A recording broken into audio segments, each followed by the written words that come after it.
So we're excited to pull a card from this Rumi deck. It's so beautiful, and I feel very connected to Rumi. And when I found out there was an Oracle deck for Rumi, I felt compelled to get it. And it's been such a source of guidance and wisdom since the time I received it. For those who don't know Rumi, because I didn't a few years ago, but he is an ancient poet, philosopher. And if you think that an ancient poet and philosopher is not relevant in today's world, please Google, take a look at some of his simple, beautiful poems that are universal truth and just have a way of touching your soul. Almost nothing I've ever I seen so or agree. and we'll see that in a moment. Well, and When thank you for pointing that out. And every single poem or quote that I've ever come across, and before I even know it's by Rumi, it's like there's something about those words and the energy of the words touches my soul. And then I see it's from Rumi, and I'm like, of course it's from Rumi. I would capture it as like simple but profound truth. Yeah, that's a perfect way of introducing Rumi. And we also wanted to just talk about pulling oracle cards in general. How do you do it? Why do you do it? And it's a practice that Karen and I have really been doing for quite some time on our own. And it's another way to channel spirit. It's really coming from your team. Yeah, I always turn to it when I really feel like, even if I'm having a day and I'm really lost and I can't just intuitively connect my angels and guides, I offer out a question or an intention. And every single time, there's always a message in it for me that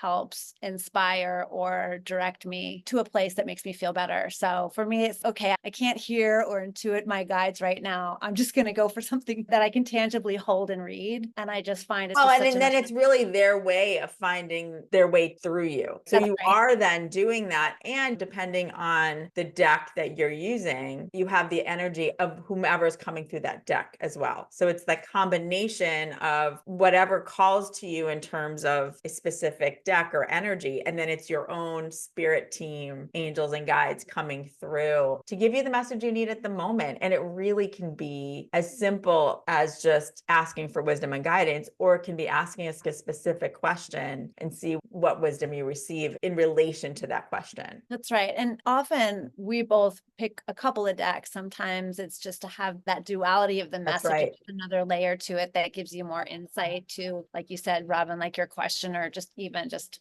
whatever guidance that you're looking for. So that's always helpful too. Yeah. So we want to set the intention to receive wisdom and guidance for everybody who comes across this video. And really, it can be for any time you see it. Let's see what insights we can receive. And we're going to also follow the Rumi Oracle Guide book. And the way that it asks you to receive guidance is to ask from the heart for everybody watching, including Karen and myself, through unconditional love. Let's see what we get. I'm just shuffling the cards. Oh, this one.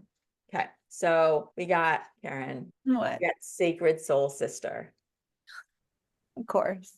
Number I mean, 37. Seriously? oh my Like, you gosh. cannot make this shit up. Here we are on Zoom together, and we get Sacred Soul Sister. And this is And going to apply to whomever is seeing this. you hold it up just for another minute so I can see Yes, yes. clearly. Oh, wow. Isn't that gorgeous? Beautiful. Wow. It matches the Seeking Center colors. So just saying. Oh my God, it does. Shut up.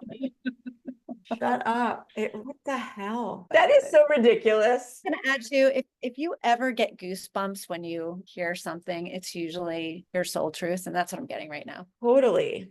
Okay, so here is the poem by Rumi that is associated with this card, Sacred Soul Sister. When you are conscious, a cloud of sadness surrounds you. When you are beyond consciousness, the moon rests in your arms. When you are conscious, the beloved moves out of your reach. When you are beyond consciousness, the ecstasy of love moves your way. When you are conscious, you are depressed like fall. When you are beyond consciousness, the winter cold feels like spring. All your wavering is due to your longing to be stable. Look for instability until you become stable. That could not be more freaking true for us right now. And that's what I mean about it's so simplistic and it's so profound at the same time. Wow. And then there's this part where the author who is channeling this, her name is Alana Fairchild. She channels Rumi, which says, I love you. I'm your other self. I am with you always, your partner on this soul journey. I am the you that you do not see. I am the you that speaks through intuition and instinct. I whisper and sing and shout my crazed truth, telling to you through your dreams, through your body. I am the you that is wise, that trusts in life, that knows. I am the you that sees reality rather than appearance. I am the you that knows how to be happy and free. You know what? I'm going to cry. You know why? Because that's what you are for me.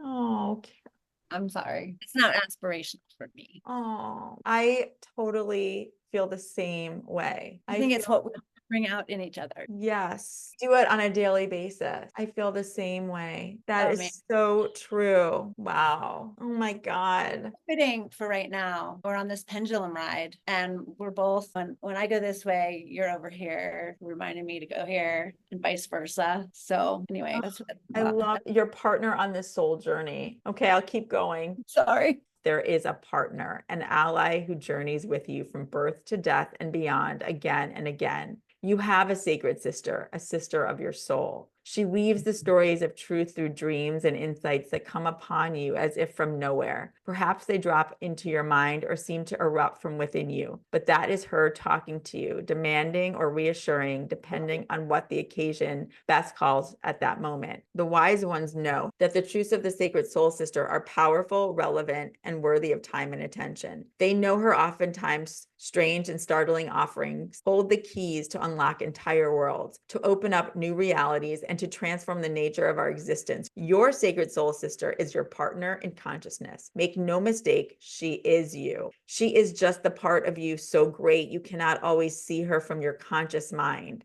So rather than through direct perception, the sacred soul sister is met through reflection. She is a genius, vastly creative and inspired. Her worlds are those we access in sleep and meditation, or absorbing engagement in activity, where the mind can relax. To receive her genius and benefit most fully from it requires a willingness to surrender logic. She delivers questions that lead to answers, but not according to demands issued by an insecure and fearful mind. She is trustworthy, this sister. She cannot betray truth. In her world and in her language, you must suspend your need to immediately understand. Let yourself absorb the imagery, the feelings, and the possibilities to dwell, ponder, and be permeated by the wisdom. She has come to you through this oracle to remind you that everything is all right, and that she has your back. She is guiding you with her wider knowledge through circumstances and situations that are ultimately going to free you into a greater love than you have ever known. No matter how out of control life may seem,